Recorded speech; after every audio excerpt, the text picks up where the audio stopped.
Okay, so I just watched the Looking Glass Quantum Universe video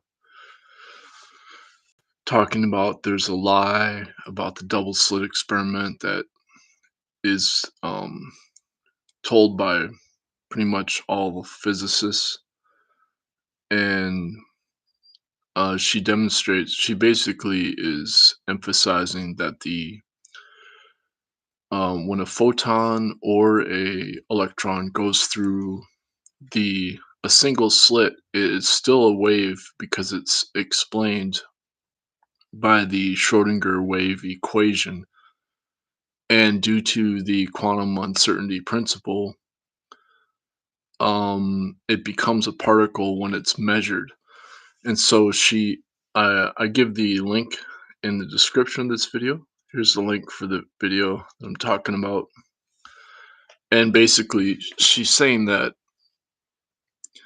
um, normally the double slit experiment claims that the photon or the electron goes through the single slit as a particle, and then it creates a wave pattern um, when it's not measured, and then is when it's measured, it just shows up as single particles.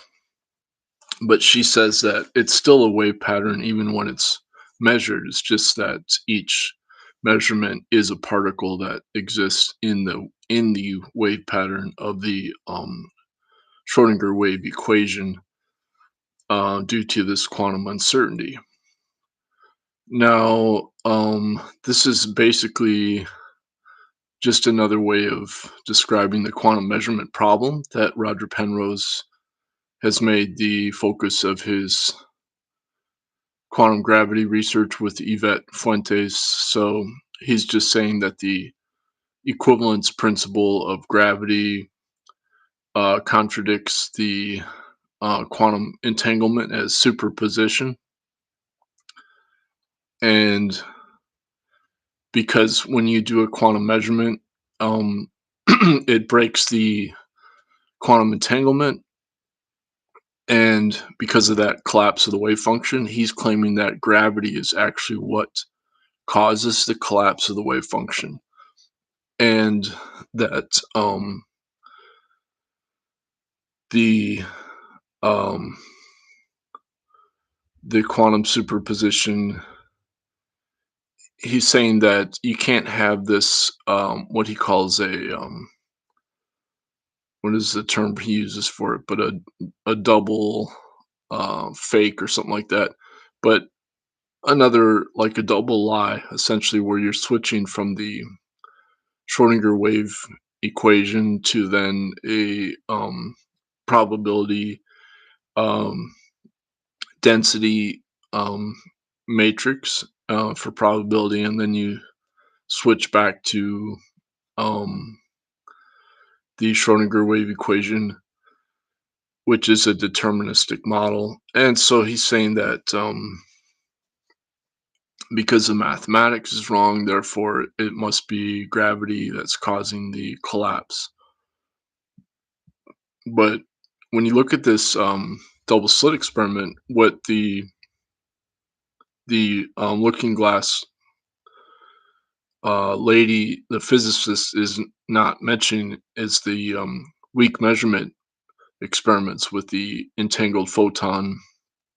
That's a weak measurement. So by using a weak measurement, you're just changing one factor, one quantum variable slightly, whether it's momentum or the frequency of the light.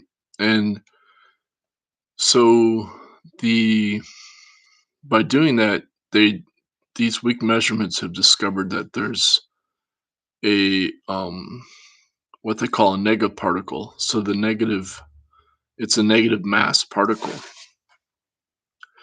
and the negative particle is gravitationally propulsive, but it's gravitationally propulsive from the future. And so they've proven that the future is actually changing the past. When you are able to change one variable in the quantum equation without collapsing the wave function. And what Basil J. Hiley's big point is that the weak measurement experiments are misunderstood, and that the way to understand what's going on with the entangled photon is that it's actually explained by non-commutativity. And when you use the non-commutative math, you're focusing on what David Bohm discovered, and also what Louis de Broglie first discovered when he was critiquing relativity, which is that there inherently has to be this negative frequency from the future that's precognitive. It's built into the quantum physics of time and frequency. And so you have this non-local negative frequency, time reversed signal that de Broglie called the pilot wave, and David Bohm called it the quantum potential. And it's right there in the Schrodinger wave equation when you break up the complex variable into the real and imaginary parts. And then you end up getting this um, amplitude that's in the denominator. And what happens, what Basil J. Haley says, is that Feynman and Dirac, they both cancel this out when they convert it, when they integrate the Schrodinger wave equation for the probability, in that measurement problem. They're canceling out what would otherwise be h bar squared. And so the h bar squared is this basically, it's the superposition inherent to the measurement problem. In other words, like when you look at spin, because spin is neither a wave nor a particle, the electron inherently has one half spin. So the electron is inherently non-local before it's measured. And the only way to measure the position of the electron is to then have it have 720 degrees. In other words, you're doubling that one half spin of the particle. So you have to have this. In other words, for the electron to exist as a particle, it it has to have its spin doubled in order to measure it like this. And so every 0 point of spacetime already contains a future and past electron overlapping.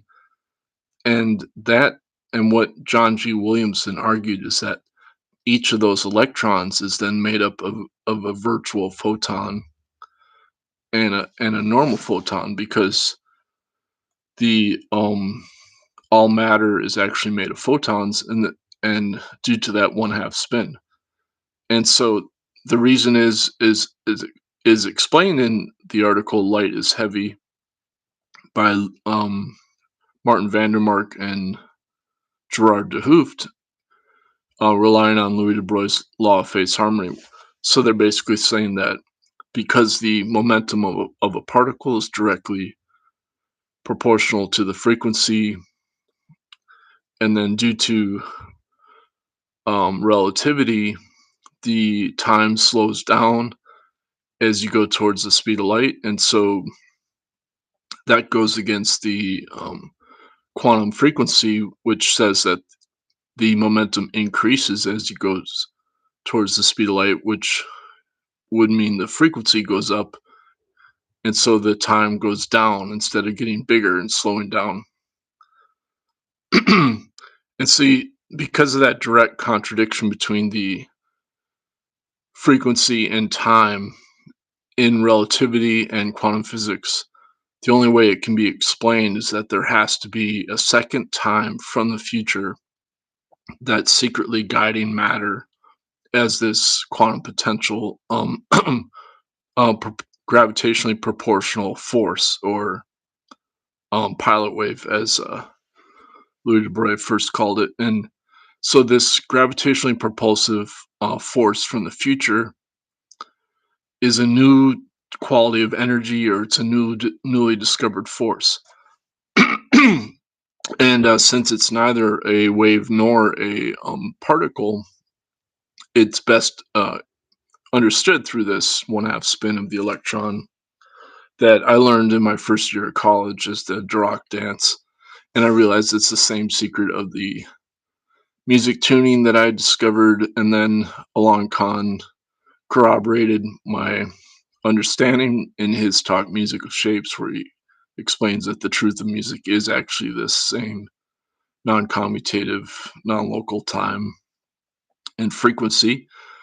And but I realized that it's also the truth of non-Western meditation, and so that's what I tested out. And then I realized, well, I must not be the only one who figured this out. And so then I discovered that Eddie Oceans had also realized the secret of non-Western meditation is this same non-commutative time and frequency. So what's really fascinating is that even Roger Penrose cannot even conceptualize this reality, because when people learn science, they get brainwashed by the whole concept of mass as a symmetric space-time measurement from irrational magnitude mathematics. And um, so that's what my article, Non-Commutative Music as Biophysics, goes into in detail about, that the mathematics of the music is the secret of the non-commutativity, and how that is then applied as quantum biology in meditation, and also explains our ecological crisis. And Basil J. Hiley and David Bohm understood this also. They said that the ecological crisis was due to this wrong understanding of physics.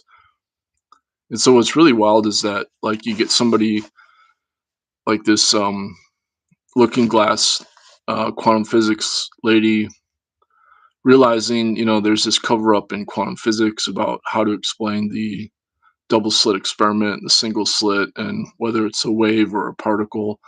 And it's actually neither a wave nor a particle, due to the mathematics being used to describe the physical reality.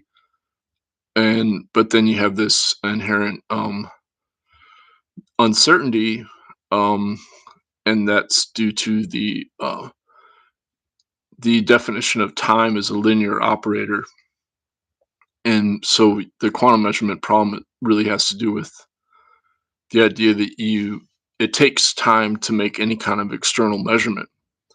And so they're saying, you are externally observing a particle. And even Yvette Fuentes, in her recent talk with Roger Penrose about their experiments, she pointed out that, well, the scale of the gravitational collapse of the wave function could be exactly at the same scale of the superposition of the particles. And if that's true, then there's no way to measure the collapse of the wave function from the separation of the mass of the particles, of the different atoms within one particle. And um, so she's saying that, like, if you have two different superpositions at the same time and you bring them closer together, then they should suddenly create a third superposition due to gravity interacting. But she's saying if that's true, then that proves that the scale of the gravity as space-time is the same scale as the superposition within the particles. And so you can't rule it out by the experiment that she's working on with Roger Penrose, where they're relying on one particle that you then separate to have gravity cause the collapse. And what she's not realizing is that the the very definition of gravity relies on assuming um, speed is um, a slope uh, de- a definition of time as a spatial measurement. And so, what the weak measurement experiments have shown is that time is not a spatial measurement. That time exists on its own without any space necessary. And this is kind of what Lee Smolin is trying to get at in his book, Time Reborn. And um, again, like this is not even a concept that physicists can like imagine. And as Einstein said, imagination is more important than knowledge. And because when people learn science, again, they learn that time is defined as a spatial symmetric measurement. And so the closest thing you can get is to say that time is an asymmetric spatial measurement. And Roger Penrose, he understands this. He understands that time is actually asymmetric, and that's what's causing his cosmic, his cyclic uh, cosmology is this inherent asymmetric time that is also negentropic. Um, and he has an article that he co-authored on non-commutativity as the foundation of his palatial twistor model. But as he says, he's not good at the non-commutative quantum algebra mathematics, and so he doesn't realize how that's um, part of the like it provides a different way of understanding well, as Basil J. Haley says, there's absolutely no need to use any kind of wave function for quantum physics. That the Schrodinger wave equation is not necessary at all. And since spin is neither a wave nor a particle, and this is something that Basil J. Haley, he emailed me in response to my emails to him. I mean, he said, well, there's that, not only is there no need to use the wave equation, but it's like the epicycles that used to be used in cosmology, for the study of um, the orbit of planets or whatever. I mean, they try to use circles and more circles and more circles, and he's saying that's the same problem with the wave function, is that there's just absolutely no way for it to work. And so when you think of asymmetric time, what you're doing there is you're converting the time back into momentum as a particle, and that's why it's asymmetric. But the time, when it exists on its own, it's formless in the sense that you can never observe it, but you can experience it through meditation. And then what happens is that you can have precognitive visions, but the visions themselves are in the past in the sense that you are observing or experiencing the visions, but they are being like absorbed from the future. And this is also being done by Sir John Pendry. And Sir John Pendry is converting virtual photons into photons by using negative frequency. So he's developed these experiments using the Archimedes screw as a model for light. And by using the Archimedes screw, he's able to then create a negative frequency resonance of the light that then um, creates more photons from the future, essentially. And I haven't looked up the latest on the experiments he's been doing, but it's pretty fascinating stuff because that's exactly how meditation works. Is you're resonating what in classical physics they would call it the um not virtual, but what's the other word they use for it? But anyway, there's Fabio Cardone in Italy. He's been doing this research also, where he calls it a sonotrode, where he uses ultrasound as the means to then cause this cavitation, where you have a negative frequency interacting with matter, and basically you get a impulsion impulsive force that's has a collapse where the surface area is faster than the volume, so you get this inversion of as a negative frequency. And when you do that, you get transmutation of matter as what essentially is cold fusion. And he was trying to explain it more with classical physics, so the terms he was using was more like a space-time transformation. But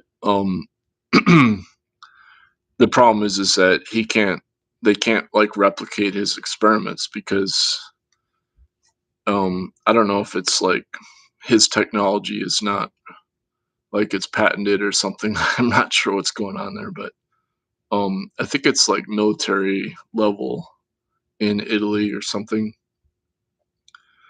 And so yeah, these are things that I've talked about in my research paper. That you start getting into military level of research. For example, Bryce DeWitt, I got a response back from the professor who had written about him, Dean Rickles, physics professor in Australia, and he said, well, Bryce DeWitt, even though he discovered the quantum potential just like David Bohm in the 1950s, and then he got into anti-gravity propulsion research, but according to Dean Rickles, he never made the connection between the quantum potential being anti-gravitational and any kind of propulsive research. And I have no reason not to disbelieve Dean Rickles, but on the other hand, Bryce DeWitt was involved in classified research, and so maybe we don't know if it's classified. It's hard to say what's going on. Because in the U.S., over 50% of physics is for military research, and a lot of that research is then classified. So anyway, that's pretty much all I wanted to say. But I was, found this video by the Looking Glass physics researcher fascinating on examining quantum physics and how to really understand the double slit experiment. But I think it's Yakir Aharonov. He has a great paper called "Finally Understanding the Double Slit Experiment," and I cited on my blog. And basically, he's pointing out that the future is affecting the past of the electron, and that's the proper way to understand the double slit experiment. And let's see if I can find it here. Yeah.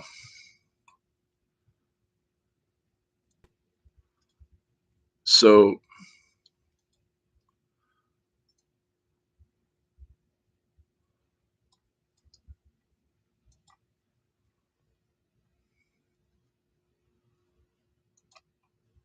he's saying that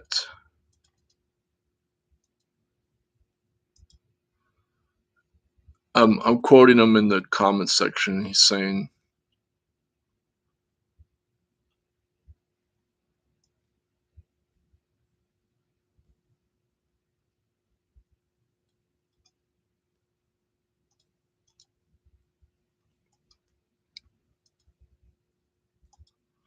so it always goes through one slit or the other, but it knows which other slit, the slit through which it did not go. it is open or not, because there are non-local equations of motion. I wait for the interference pattern to happen, and after it happens, I can check whether the particle was coming from this slit or coming from that slit by a future experiment. So he's proving that the future actually changes the past. Um, and so this is what people aren't even able to imagine when they study the double slit experiment. And you can read that if you go to his paper here. Now, what yeah, Yakir Aharonov, he worked with David Bohm, but Basil J. Haley, he's saying that is doing experimentally is through non-commutativity. And I've gone into that on my blog or whatever, my papers and stuff.